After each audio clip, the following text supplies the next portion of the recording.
Many businesses I've met, business owners, they're stuck in the place where they hustle in the very beginning. They stall partly because they did not set up the business with a system to hand off the power.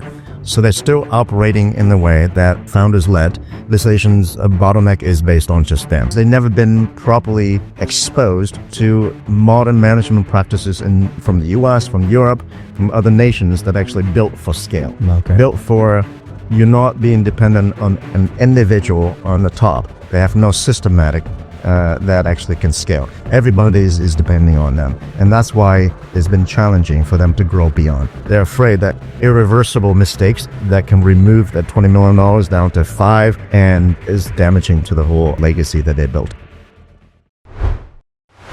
Hey, welcome back to Unlock Potential with David Archibald. Today's episode is a powerful one. I'm joined by Cuong Dang. He's a builder, a thinker, and a strategist who's helped shape Vietnam's modern business narrative.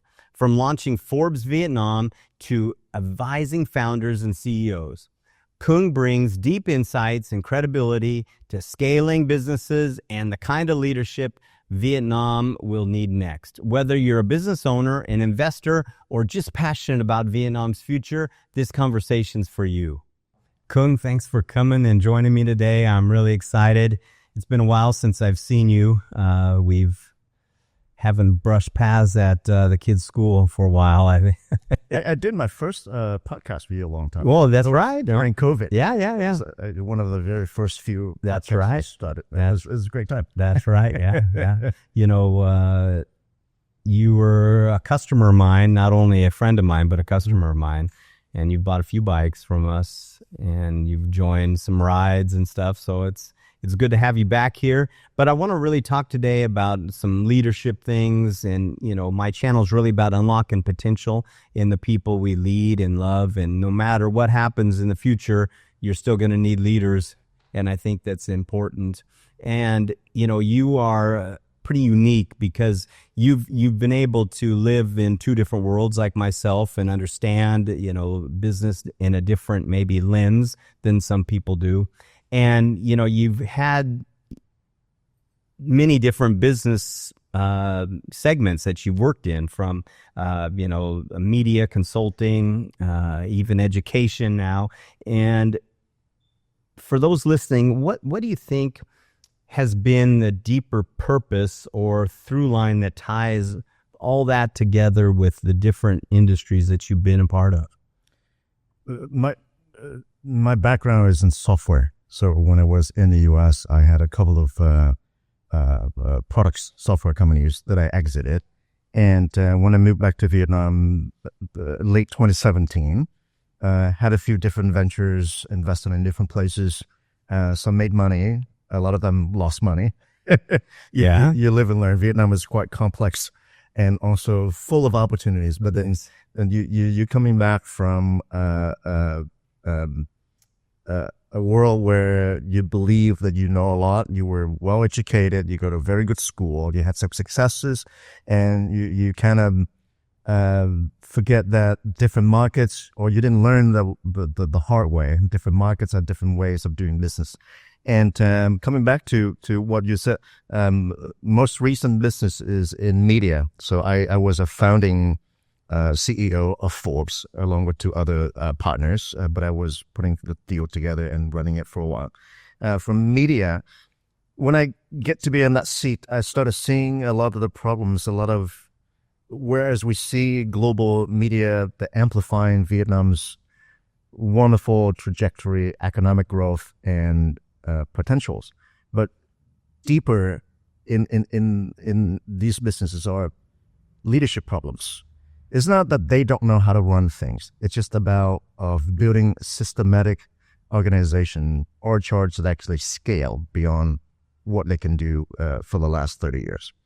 So with media, I get into selective aspect in terms of consulting because I like to help people to grow their business. I see that as an opportunity to connect people from Vietnam to the world from outside, nurturing them to figure out how to either deepen their business in the local market or grow beyond the borders. And that's my role in terms of helping the leaderships and also connecting capital from outside.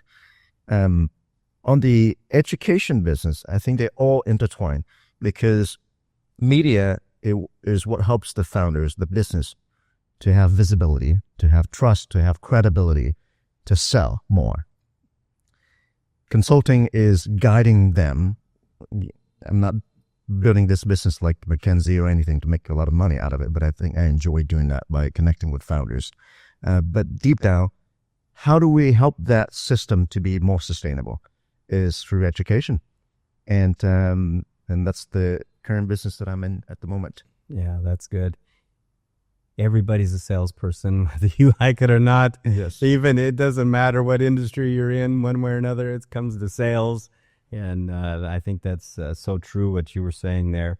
Now, you launched and led Forbes Vietnam, and that gave you a rare seat at the table with some power players and institutions here in Vietnam. What did that experience teach you about how credibility and influence are truly built? It's a sensitive topic, especially media play in Vietnam is quite controlled. And there are things that we see on the surface. There are things that are behind closed doors. I've talked about this topic with a lot of foreign investors that are interested or doing business in Vietnam. You have the right playbook, you have the right boards, you have the right pitch decks and all that stuff. And yet investors still losing deals or not getting the deals that they want. So what I've seen through my experience at Forbes was it's about building credibility, building the narrative at the right place consistently. Whether you believe in something personally versus you built your business to believe in something that's entirely different. It's not about ego. It's about building this engine that everybody loves, the products, the value, whatever. It's not about you anymore. It's about this entity that everybody had to like. A lot of the companies out there don't know how to play that game. So let's take players outside of Vietnam. So it's just to be safe, not name call. Sure, that's good. Vietnam. Let's take the two superpowers, the two individuals that we've seen on the internet quite often, which is Trump and Musk. Whether we like it or not, they are in the place where they get free media exposure around the world. They know how to play that game. And when Trump started the tariff things, everybody opened the books and say, your calculations is not making any sense. I'm not talking about business, politics. I'm talking about the tactics, how he approached that. That let everybody talk about the things that he wanted to do, to negotiate what he wanted to do, and not negotiating based on what everybody thinks the logical aspect. They can bring in the right people too. I mean, you can change a couple people in leadership and get anything done. Absolutely. I think that's a pretty exciting. It's going to go forward and just to, overcome the challenges that you face here. Everyone has an opportunity to make something happen if you got the right leadership in there. It'll be definitely interesting. What is it that causes a lot of Vietnamese companies to stall out in that 10 to 20 million revenue range? Is it, their mindset, the company structure, what is it? So this is my one of the projects that I started last year. It's called Vietnam Vanguard. Vietnam Vanguard is an executive network. They're focusing on leadership development. So we meet once every quarter, 3 to 4 months, once every 3 to 4 months. And the number one focus is for those who actually join in the network is they want to help grow themselves, grow the team, and then grow the business. So it's an interesting question that you observe, and you've seen it in Vietnam, even your customers. You sell them bites, and then 5 years later, you're having conversation and cocktails and coffee, and they're still at 10, 20, even $30 million stall. Right? They're not growing beyond that. So my my thought is to form this group, to bring them in and bring in experts, not just a practitioner, but institution that help them to create frameworks to lead beyond where they are. Why are they stalling? Many businesses I've met, business owners, they're stuck in the place where they hustle in the very beginning. So if logistics companies, manufacturing, distribution, they've started at 10, 20 years ago, 10, 20 years ago, 25, 30 years ago even. And now they're in a place where they make money. They use that capital to invest in real estate, and they gain some capital because Vietnam's booming for the last 20 years. And the real wealth is not coming from that. That is just bread and butter to help them to do something beyond. Okay. So the true wealth creation that you've seen in Vietnam is not coming from that $10, $20 million company. Even a hospital, or the influence that they have, the connection that they have with the university, with the government, all the stuff is the wealth creation is not coming from that business. They stall partly because they did not set up the business with a system to hand off the power. So they're still operating in the way that founders led. Decisions, a bottleneck is based on just them. I'm sure you heard this. You want to get something done, and your team call over to this company and like, we can't pay you yet because my boss is not in town, is traveling. Like, yes. That's a part of that. Some of that is true. Some of that is they just don't want to pay you. Yeah. They just want to prolong it. The majority of that is showing a very simple sign that the way leadership is built in these businesses is because they've never been properly exposed to modern management practices from the US, from Europe, from other nations that actually built for scale. Okay. Built for you not being dependent on an individual on the top. They have no systematic that actually can scale. Everybody is depending on them. And that's why it's been challenging for them to grow beyond. Yeah. And it's not just that. It's also passing down to the next generation. I have my son. He's 25 years old. He spent a couple of years in Europe or US. I came back and get an MBA, whatever, worked for a few years. He's in his 30s. And I'm in my 60s. I want him to help me to run the business and getting him in. But then my fear is not he cannot grow the business. My fear is he's going to destroy the business when he's making mistakes. Mm-hmm. That's not the founders that at the $20 million not afraid son cannot grow the business for them. Sure. Or the daughters. They're afraid that irreversible mistakes that can remove that $20 million down to $5 and is damaging to the whole legacy that they built. Yeah. And a good example that you've seen is Novaland, the collapse of Novaland that everybody knows. Is part of that is the real estate industry. Part of that is an aggressive strategy from the family and the son to take on a whole ecosystem of hospitality, F&B, services, entertainment, because they want to build a whole ecosystem around real estate. Mm-hmm. That ecosystem will create what we call a moat, so people can encroach into their territory. Yeah. And that is a great playbook. Mm-hmm. If done successfully, Novaland will become one of the biggest players in the market, even beyond Southeast Asia. But it didn't. It didn't work. Yeah. Yeah, that's tough. Is it true?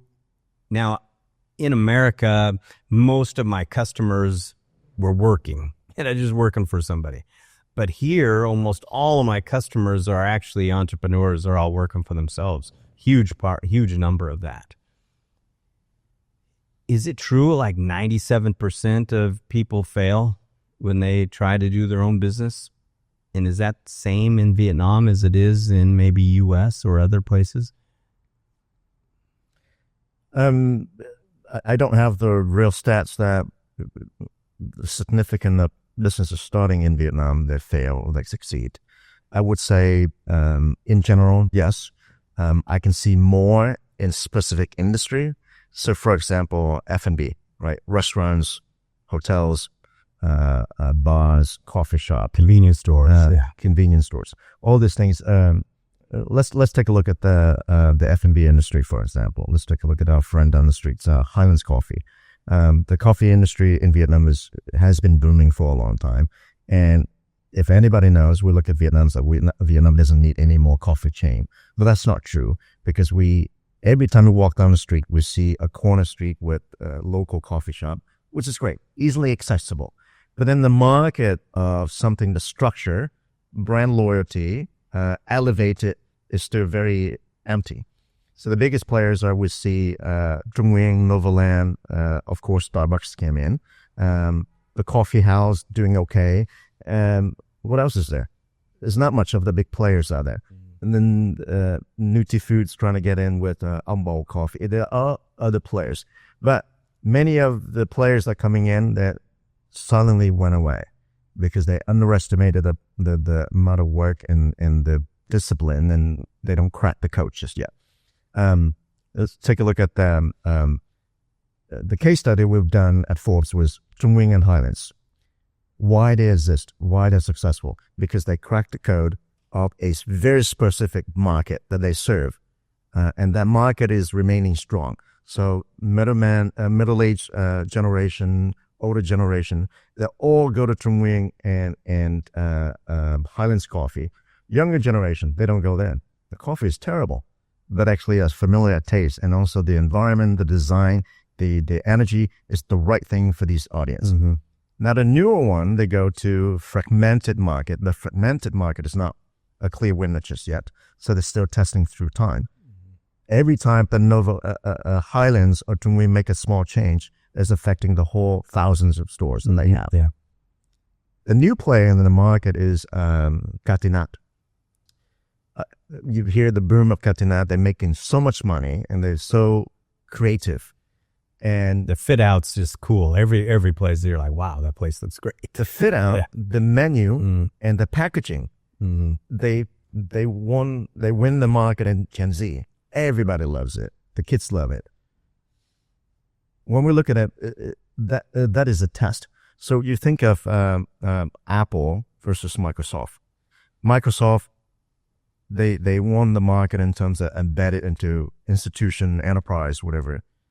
Apple is a very innovative company.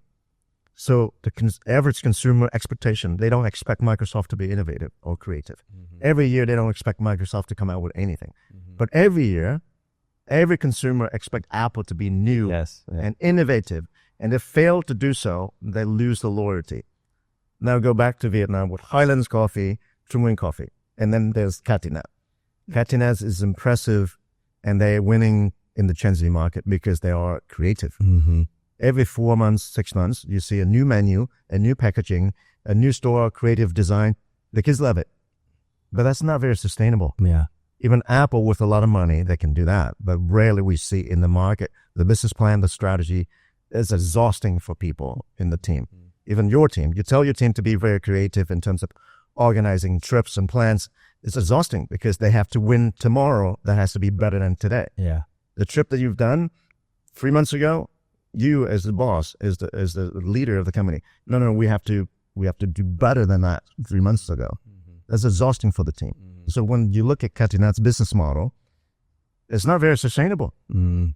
So I have to look at it as in the next 10, 20 years, just like Highlands or Trung Nguyen. Can they win that race? Mm-hmm. We don't know yet. Yeah, no doubt. Yeah.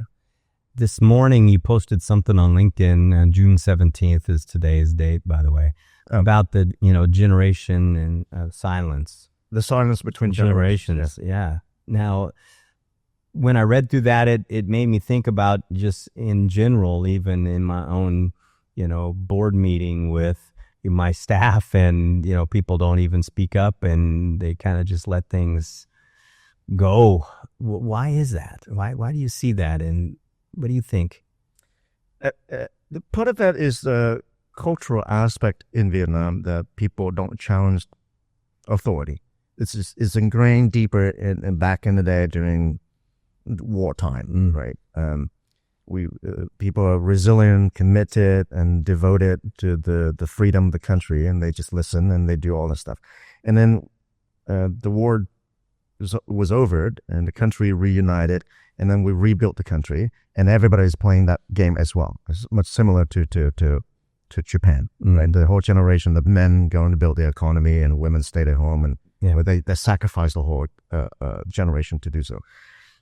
Beyond that, the education system in Vietnam is to teach you to learn and not to challenge authority and be more obedient, so we can build a better system. We move faster than that.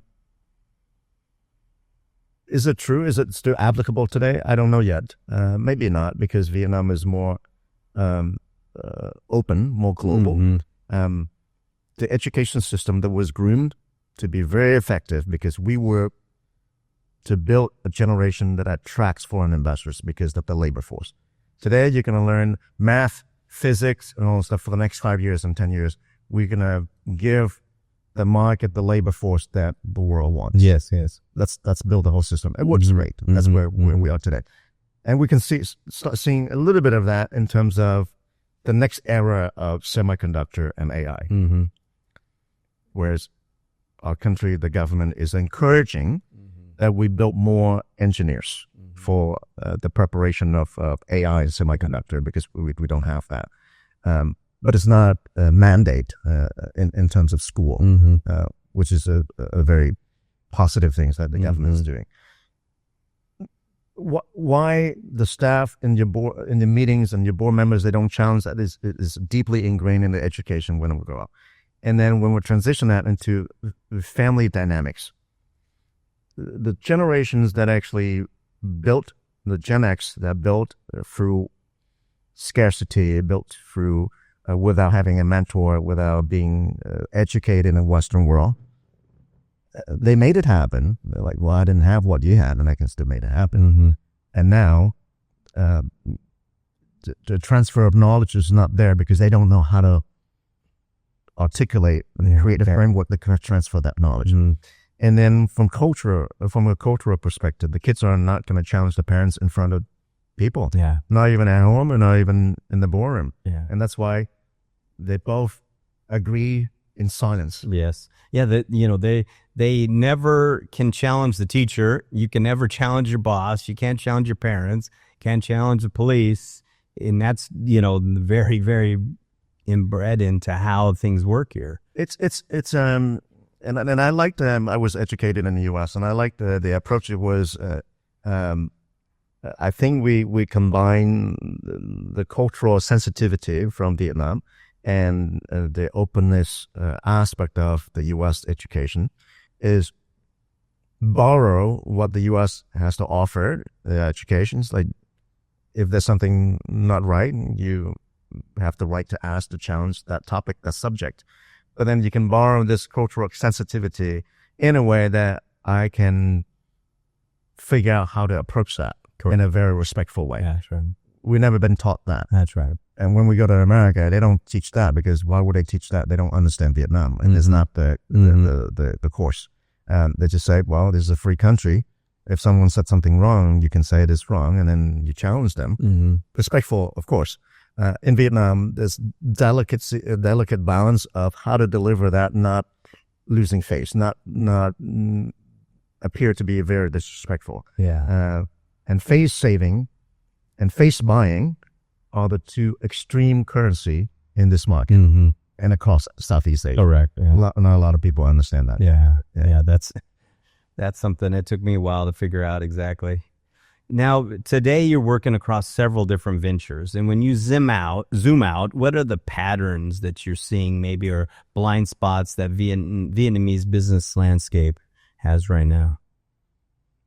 I think it goes back to the theme that we've been discussing, is a more structured and depth in their leadership.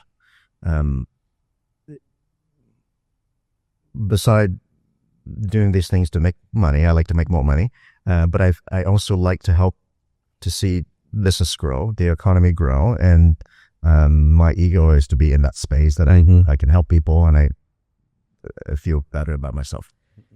But the depth of leadership is not there. We see, even quite honestly, we look at Vin is a good target, right? As a great company that put out a transformative lots of transformative projects for the country, making a lot of people money, especially in real estate.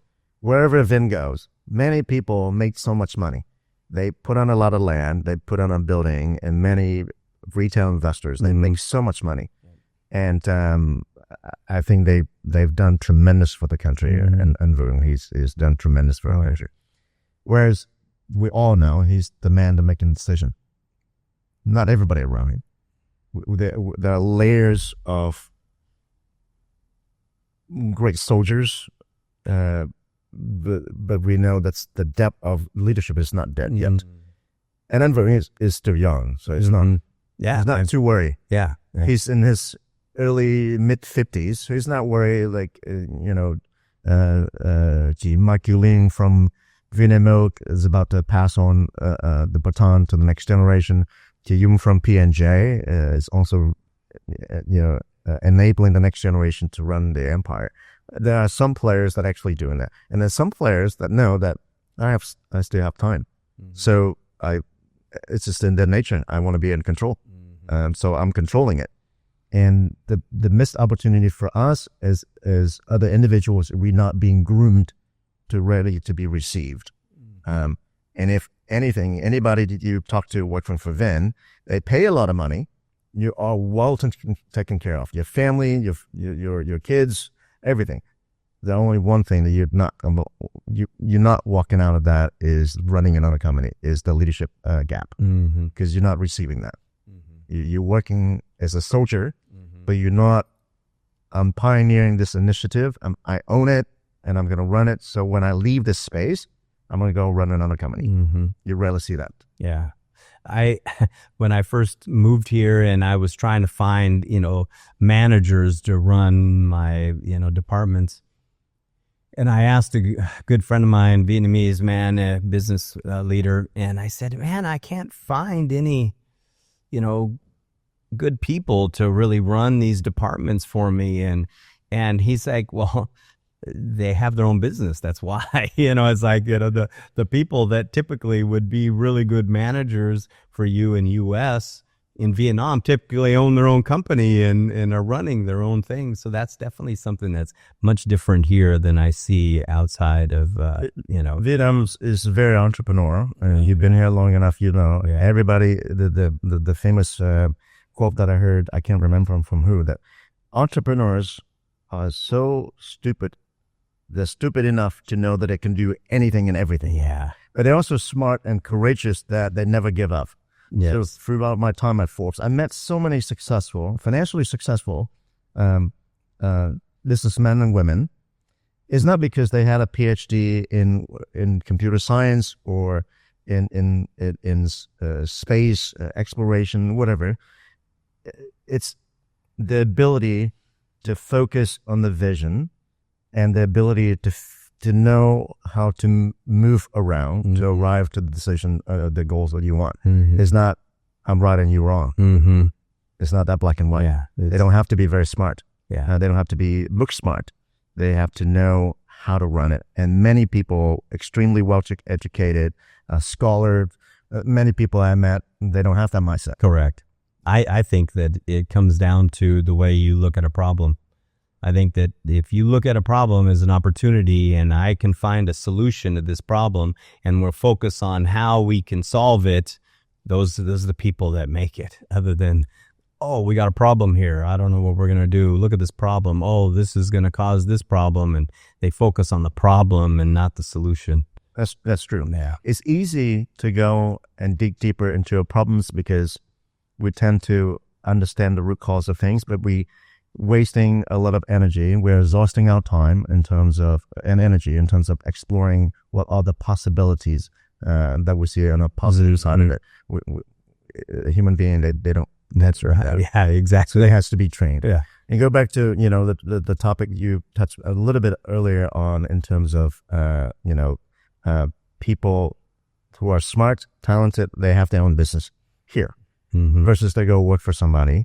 And there's two groups of people. One, I did a post on social media and somebody said, my partnership with Washington University in St. Louis is one of the best schools in America, a business school, Olin Business School. They made a comment that said, Vietnam doesn't need more MBAs or middle managers. We need more people coming from creative industry, engineering industry. I agree, but I think we need both. And you've run business here. You've seen that. System process breaks down when you don't have any framework, you don't have anything to do. Yes. And you can't not expect an engineer to jump hoop and turn himself into an executive and a businessman. We rarely see that in a very successful manner. There are people like that, but not a majority, because engineers, a great engineer is very logical. Sure. This is not about being logical. It's about context. Yes. We all know that. And that's a very different skill set. There's no right or wrong. It's just different skill set. Yes. So when I started doing things with signing this deal with WashU, is to help to get more system, framework, and process for both groups of people. The ones that are actually smart and go and work for themselves and build their own business, but they struggle to scale beyond their own bottleneck. The ones that are actually working for you because they need system, process, discipline, and leadership to rise to the top, so you can grow the business while they can maintain the whole ecosystem in the business for you. That's so true. When you're helping these entrepreneurs now in your Vietnam Vanguard program, what are some of these really skills in leadership that you see that are lacking?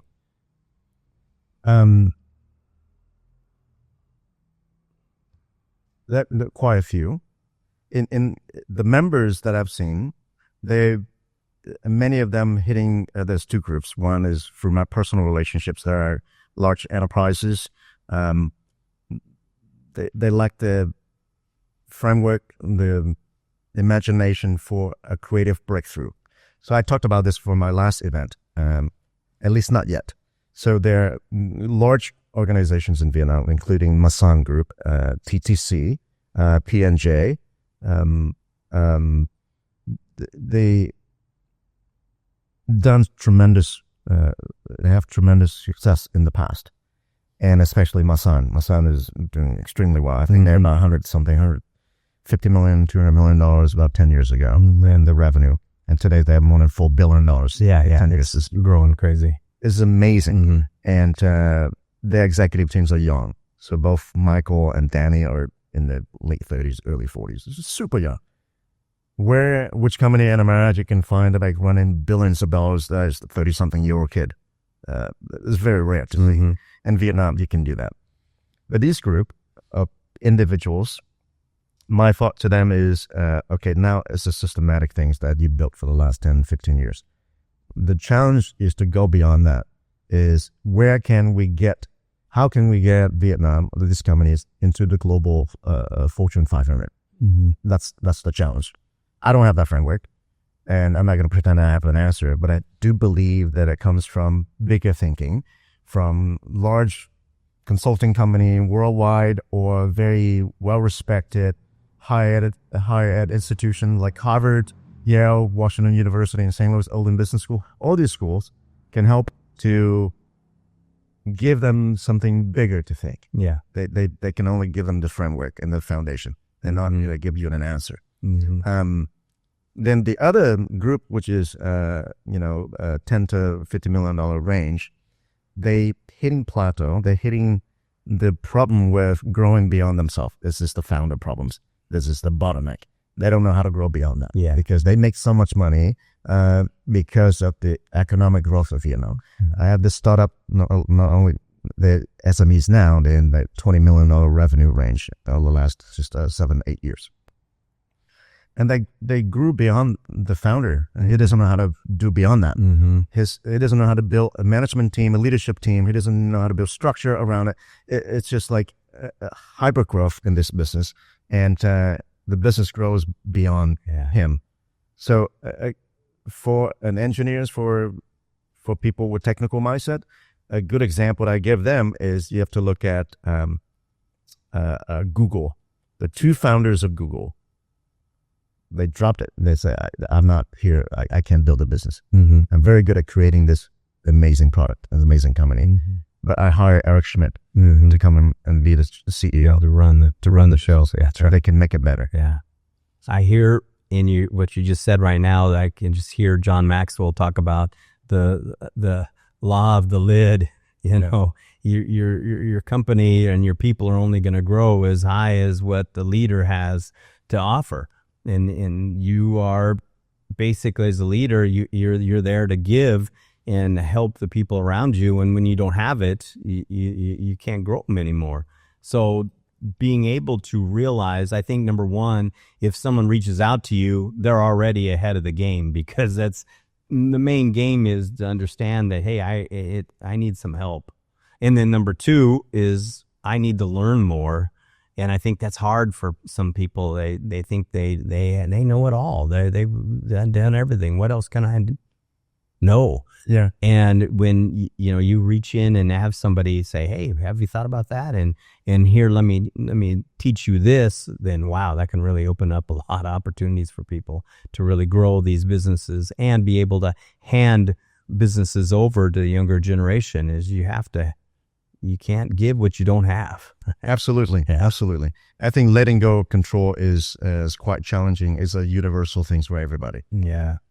Okay. Now you help a lot of entrepreneurs especially in fundraising. And, I've seen you do this very well over the years, but what are some of the most common missteps that founders make when they try to pitch?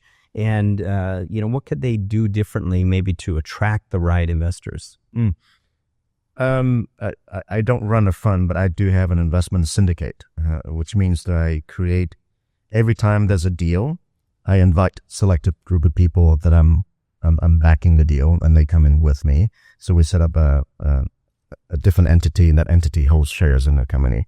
They're all accredited investors. For the capital side, many of the founders there are different types of founders. One that just want your money because they think they need money to build, and they just wanted your money. And there are different groups of founders that actually wants to actually grow the business, inheriting the family business for the last 15, 20 years, and now needs to have a breakthrough. So they need to have a strategic partners, strategic investors, going through M&A or private equity, whatever. They're more selective of who can come in and be the partner. The common mistake that many founders made was they spend so much energy to chase money, to chase capital, but not the alignment with the investors. So what do I mean by alignment? It's either you're a startup, you're an SME, you're at a stage that you need to break out of $20 million revenue. You need to be at 50 or 50 to 100 million. You need strategic alignment, not just capital. And where does that alignment coming from? Do I go IPO? Do I go and get private equity money? Do I find a strategic investor that not only bring money, but bring other clients and revenue and values to me? Mm-hmm. And that's not many of them actually thinking through. Yeah. Or they don't have a framework to think through it. Mm-hmm. So talking to investors, money is abundant. I mean, Vietnam is a hot, sweet place. Many investors wants to come in. But then we have to identify who are the right investors, who are the right partner to go with. For example, let's take a look at the logistics industry. This company that I'm advising at the moment, family-owned business, 25 years, 28 years in the business. They hit plateau at $20 million. The father's 70-something, almost 80s now. Son in the late 30s has taken over and has ambition. He has ambitions that he wants to grow beyond that. Just talked about, like, do I go to VC route? Do I go to private equity? Where do I get money? High net worth individuals. Can you introduce me to the network that I know in Vietnam? Mm-hmm. No, I mean, the idea is you have to identify it's not just a business plan, that you sell to them the vision. Mm-hmm. You are at 28 years old of this business. what is the vision in the future that you sell to the investors? You're going to be heavily relying on technology. You're going to embed blockchains for traceability of the movement of goods, or you're going to focus on acquiring more truck fleets or cold chain warehouses. There's a lot of things and a lot of direction you move. But you have to sell to investors the vision that they believe in. And then from that vision, you show them the business plan in a very short amount of time, 3 to 5 years. I can do it. I show you my competency. I show you my team, my leadership structure, all the stuff. I can do it, but this is the vision. Otherwise, you get the wrong type of investors. Yeah. So from there, and you identify, can I bring in a Japanese investors that typically Japanese investors, they come into a country because they want to follow their clients. So if they're serving their customers in Japan successfully and the customers are actually going abroad, they're going to go with them. So if they go and they invest in you, means they bring their clients to you. So not only they bring you money, they bring you more revenue. That's a great marriage. That's a great strategic investor that you want. That makes sense. You go with people like me or even my friends, others, Nikon Capital, Vina Capital, all these big players. They have a lot of capital, but they're only investing in you because of financial return. And you have to sell that vision. In 5 years, typically 5 to 7 years, they have to exit their fund. What is the multiple you're going to give them? And that's, yes, if you cannot find strategic investors, you find that group, but you have to work really hard. Yeah. Yeah. I see that maybe they don't put enough importance on the mentorship side of who they get the money from either. You know, like who, their investor, the person that's willing to join hands and go for this vision together, are they going to provide some maybe mentorship for you to get to where you need to be? I understand you're part of the executive network, as well, so you have peer meetings and all stuff. I think these are great platforms for people like that. Vietnamese, and your group, mostly foreigners. The majority of that are foreigners. They already understand. They have that education, they have that background, they understand, they think that they're not going to do it by themselves. Whereas in Vietnam, even the previous generation, Gen X, already kind of exposed or influenced the next generation that this country is about relationship. It was absolutely wrong. It's not this time. Their generation, yes, but this generation is not just relationship anymore. It has to be something bigger than that. Yeah. That's why they're not willing to pay for advice. That's right. They're not joining the group, and that's why, for those who are watching, I think joining the executive network, or I want to be selfish, joining my group, which is Vietnam Vanguard. And then you meet your peers, you focus on leadership development. Yeah. You focus on, and you see people with that type of conversations you're going to have. Not because I have networked, I got to go build relationship with people so I can figure out how to do it. Yeah. But just you doing it yourself. You hit in $20 million, $50 million, it's going to be the same problems. So, well, yeah, there's no doubt. And I see the value in that big time. The biggest things that I like to do is I don't want to do a lot. I'm very lazy. I want to build systems so I can do less. Sure. And empower team and people to run so I can sleep. I can spend more time with my family. That's how you think. The only way to scale properly is to have the processes and procedures in place. And also to figure out how to enjoy life with that. And that's right. Yeah, that's exactly right. Now, if someone listening wants to be taken more seriously, not for fame, but to build a better business, what's the very first step you would tell them to take to build trust and credibility? We touch a little bit on the context of media and narrative, and I think today, in the era of AI, which is dangerous, anybody can get on AI and do whatever. But people read and like, well, this is AI generated because it's not focused, it's very generic, it has no weight, it has no depth. For an existing business or even new business, the new currency is trust in the era of AI. It's not about how many articles you have out there from a media outlet's perspective, like Tuchaya, Tanning, VN Express, or Bloomberg. you can have more exposure, but you don't have trust, even on search rankings, right? On Google search, Bing, I don't know if people still using Bing anymore. Search engines, right? Is the area of you having a large marketing team, creating content, spreading out across all channels, all platforms, has more views, is over. Because people don't go to Google search in the next couple of years. They don't Google search anymore.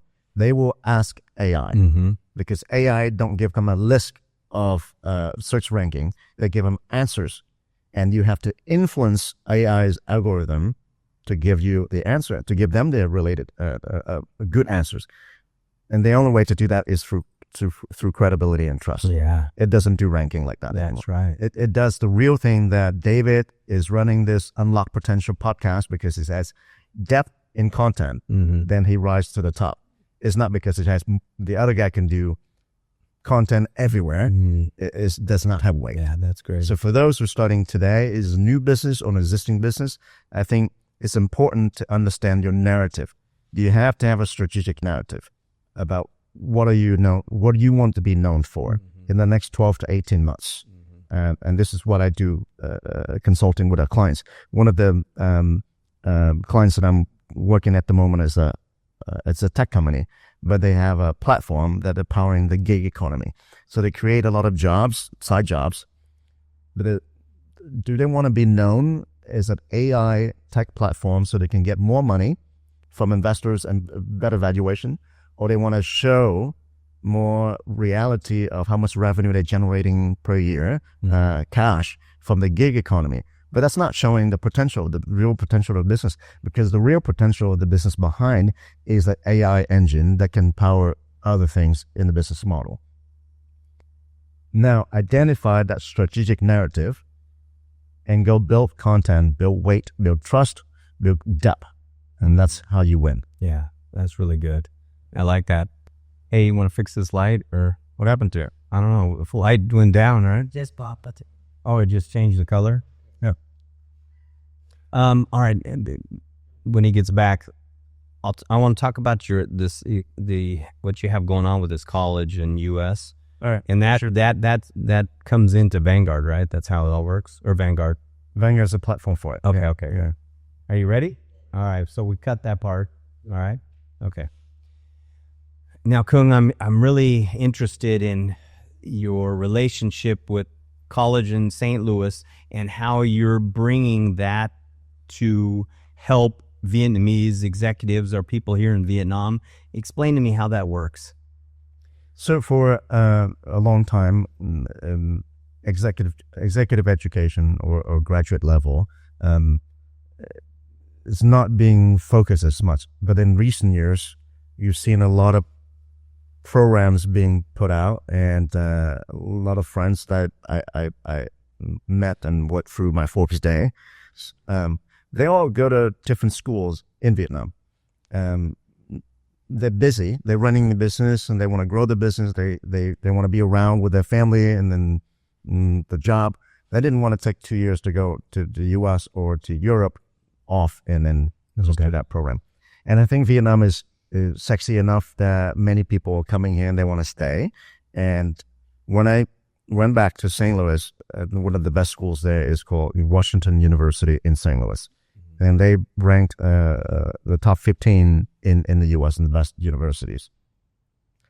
I thought the best way to do that is to bring that system, bring them to Vietnam and serve the people in Vietnam.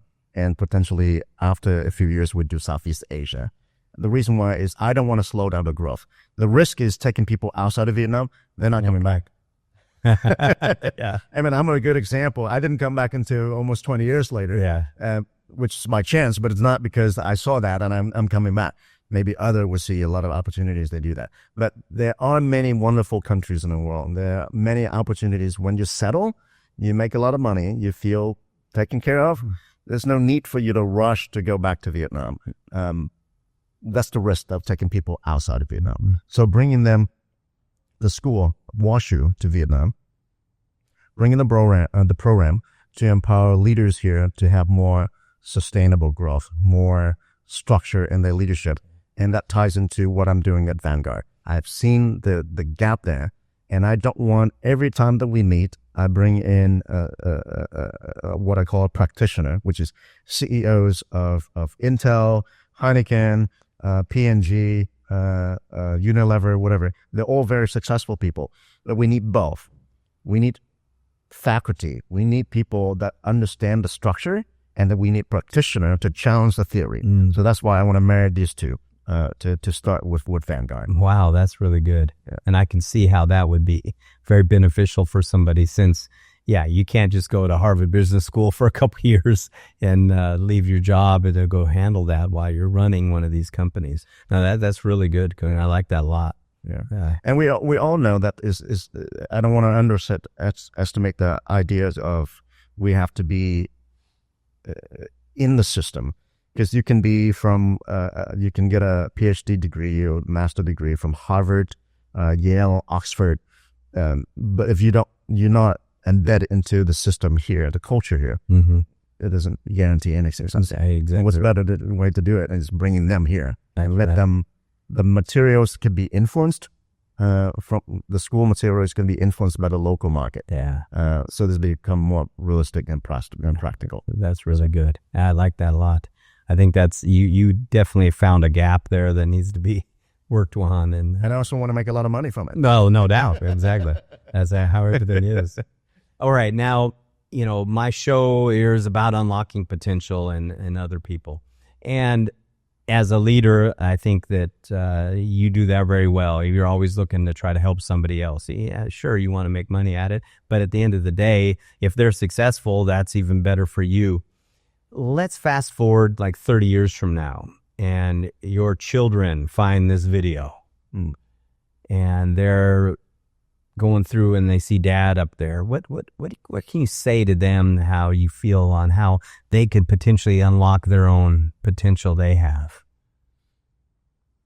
This is a very good question. They're right over there. They're right there. Talk to those guys. I think it's hard to see Vietnam 30 years from now.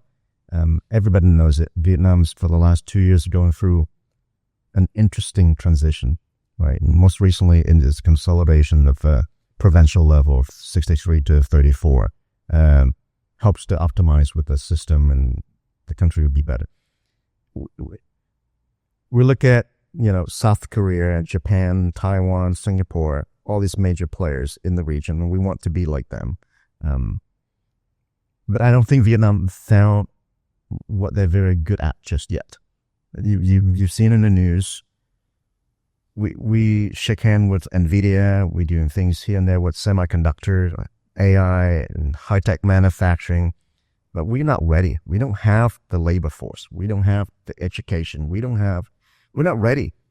So the myth that I see is doesn't matter that we're sitting here and everybody's on LinkedIn and on social media and just embracing how wonderful Vietnam is, which is true. But above that press, attention, exposure, we need substance. And that's I think the controversial topic that I'm giving people is like, I don't think we're great. I think we're making first few simple steps that are quite successful. Now we get attention. Okay, Vietnam, you have attention. Can you show substantial, sustainable growth with substance? And we don't know what that is just yet. And I think will become clear in the next 5 years. I believe the new government is very bullish on transforming the country to be above what we have been in the past 50 years since the war ended. And we're going to get out of the middle income trap, and we're going to be a high income country. But how we're going to get there, I don't know yet. And even 30 years from now, my family looking at this like, well, I hope that you rise above and you've seen it as what we built with substance and sustainable perspective that stays with us. It's not, it's no longer the world that you live in because of the relationship with people here and there. It's not a great world for you to be in. So that's what I want my kids to see. That's really good. I think that very few places in the world you can go for sure it's gonna be better here in 15 years. For sure things are gonna happen. It's gonna grow. Things are on the right path. And it's fun to be a part of that. Where else you go to another country and you're just fighting for a sliver of market share somewhere and something, and there's no growth vision at all. I mean, in fact, it's the opposite. It's this is the deterioration of the infrastructure and things of that nature. So I really feel that, things are lining up to be where Vietnam can really shoot off into a real positive direction in the near future. And I know that you have a really good heart, and I know you really care about people, and that's why I wanted to have you on the show, because I know that you really are about trying to unlock the potential in the people that you come in contact with and you meet, and I really appreciate that. And I appreciate you coming in today a lot. No, thank you very much. And I know this probably doesn't tie directly to what you do, but you actually bring a lot of these wonderful stories and speakers that came before me, and they share unfiltered, candid advices and leadership lessons. And I think it's meaningful. It's very meaningful. Yeah, right on. Yeah, that's good. Yeah, awesome. Cuong, thanks for coming in, man. I really appreciate it. Thank you. You bet, buddy. Thank you. Hey, if you found value in today's episode, do me a huge favor and hit the like button.